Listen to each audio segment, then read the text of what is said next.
بسم اللہ الرحمن الرحیم، الصلاۃ والسلام علی رسولہ الکریم وعلی آلہ وصحبہ اجمعین، اما بعد۔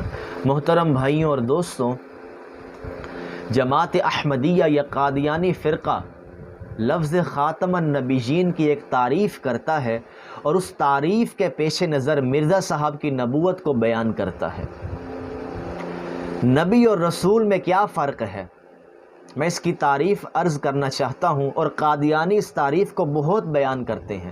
ہمارے ہاں جو ایک دین کی تعبیر ہے، ایک عام رویہ ہے، ایک مذہبی شناخت ہے، وہاں بھی یہی تعریف صحیح مانی جاتی ہے کہ رسول وہ ہے جس پر کتاب نازل ہو، جو شریعت لے کر آئے، اور نبی وہ ہے جس پر کتاب نازل نہ ہو اور جو شریعت لے کر نہ آئے، سابقہ شریعت اور سابقہ کتاب کے نفاذ کے لیے آئے، وہ نبی ہوتا ہے۔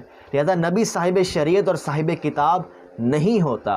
اب یہ تعریف قادیانی بھی بیان کرتے ہیں، اور اسی تعریف کے پیش نظر وہ مرزا صاحب کی نبوت کو ثابت کرتے ہیں کہ مرزا صاحب اسی نبوت کا ایک سلسلہ ہے، کہ مرزا صاحب پر کوئی کتاب نازل نہیں ہوئی، کوئی نئی شریعت نازل نہیں ہوئی۔ جس طرح باقی تمام انبیاء رسولوں کی شریعت کے تابع ہو کر ان کی شریعت کا نفاذ کرنے کے لیے آتے ہیں، اسی طرح مرزا صاحب آقا علیہ السلام کی شریعت کا نفاذ کرنے کے لیے آئے ہیں۔ آپ قرآن مجید میں سورۃ الاحزاب آیت ختم نبوت نکال لیجئے۔ قرآن مجید نے کہا، ما کان محمد ابا احد من رجالکم ولیکن رسول اللہ و خاتم النبیین، محمد تم مردوں میں سے کسی کے باپ نہیں، لیکن اللہ کے رسول اور آخری نبی یا خاتم النبیین ہیں۔ میں کوئی اردو ترجمہ نہیں کرتا، عربی والا ہی لے لے، وخاتم النبیین، اور خاتم النبیین ہیں۔ اب اس لفظ کی تشریح قادیانی یہ کہتے ہیں کہ یا خاتم النبیین کا مطلب ہے کہ آپ پر نبوت فضیلت کے اعتبار سے ختم ہوئی ہے، کہ اب آپ سے کوئی افضل نبی نہیں آ سکتا، کمال درجے کی نبوت آپ کی نبوت ہے، اب آپ سے بہتر کسی کی نبوت نہیں، کم تر آ سکتی ہے۔ یعنی وہ یہ کہتے کہ نبوت اپنے کمال درجے پر جا کر ختم ہو گئی، رک گئی، مہر بند ہو گئی، اب آپ سے افضل کوئی نبی نہیں ہوگا، غیر افضل ہو سکتا ہے۔ اور آقا علیہ السلام پر تشریعی نبوت ختم ہوئی ہے، غیر تشریعی نبوت ختم نہیں۔ جو میں نے رسول اور نبی کی تعریف بھی کی کہ آپ صاحب شریعت نبی ہیں، لہذا صاحب شریعت نبوت ختم ہو گئی، اب کوئی ایسا نبی نہیں آئے گا جو حضور کی شریعت کو منسوخ کر دے۔ لیکن لفظ خاتم النبیین پر میں بحث کر رہا ہوں کہ اگر اس بات کو صحیح مان لیا جائے کہ اب کوئی ایسا نبی نہیں آئے گا جو صاحب شریعت نبی کی نبوت کو منسوخ کرے، مراد آقا علیہ السلام ہے، تو یہ مدعا بھی بے بنیاد ہے۔ قرآن مجید کے لفظ پر غور کریں، وخاتم النبیین، نبی کون ہوتا ہے؟ یہاں یہ نبی کی جمع ہے، نبیین، نبیوں کے خاتم۔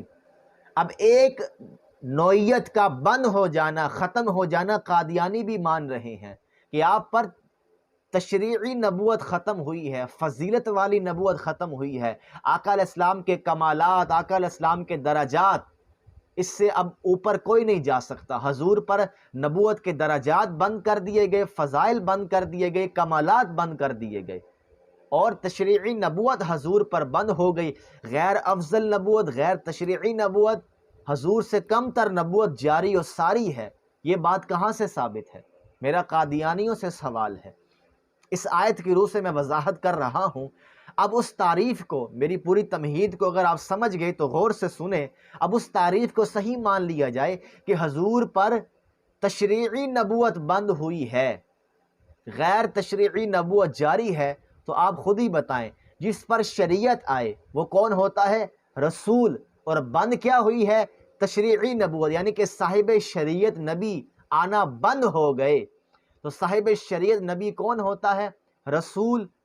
تو قرآن میں لفظ ہونا چاہیے تھا وخاتم المرسلین یا وخاتم الرسل، کہ رسولوں کے خاتم ہیں، کہ شریعت بند ہو گئی۔ لفظ ہے وخاتم النبیین، اللہ نے غیر تشریعی نبوت کو بھی بند کیا ہے، اس میں جنرل بات کر دی ہے کہ صاحب شریعت نبی تو دور کی بات ہے، غیر تشریعی نبوت بھی نہیں آ سکتی۔ میں بات دوبارہ واضح کر دیتا ہوں، آسان کر دیتا ہوں۔ رسول جس پر شریعت نازل ہو، نبی جو اس شریعت کو آگے لے کر چلے، اس پر کوئی نئی شریعت نہیں آتی۔ بات واضح ہو گئی۔ اور مرزا صاحب اسی نبوت کا ایک سلسلہ ہے، آقا علیہ السلام کی نبوت کا نفاذ کرنے، آپ کی تعلیمات کا نفاذ کرنے کے لیے آئے ہیں۔ اس پر بہت سی وہ مثالیں بھی دیتے ہیں، سیدنا یوسف کی مثال دیں گے، جن پر کتاب نہیں آئی، وہ سابقہ شریعت اور سابقہ کتاب کے نفاذ کے لیے آئے تھے۔ تو آپ مرزا صاحب سے کتاب کا مطالبہ کیوں کرتے ہیں، یا نئی شریعت کا مطالبہ کیوں کرتے ہیں؟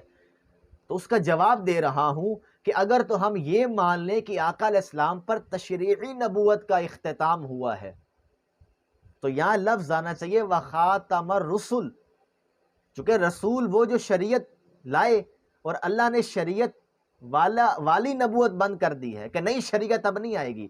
یہاں پر عام لفظ ہے، عموم کا لفظ ہے، نبوت نبی عام ہے، رسول خاص ہے، تو یہاں پر عام لفظ ہے وَخَاتَمَ النَّبِيِّينَ۔ اللہ کیا کہنا چاہ رہا ہے کہ وہ منصب، یعنی کہ نبی جس کو کتاب نہ ملے، جس کو شریعت نہ ملے، آقا علیہ السلام ان کے خاتم ہیں۔ تو قادیانیوں کا دعویٰ یہی باطل ہو جاتا ہے۔ تو خلاصہ کلام یہ آیت بتا رہی ہے کہ آقا علیہ السلام کے بعد کوئی نبی نہیں آ سکتا، نہ تشریعی نہ غیر تشریعی۔ اللہ تعالیٰ ہدایت نصیب فرمائے، ہمیں حق نصیب فرمائے۔ وما علینا الا البلاغ۔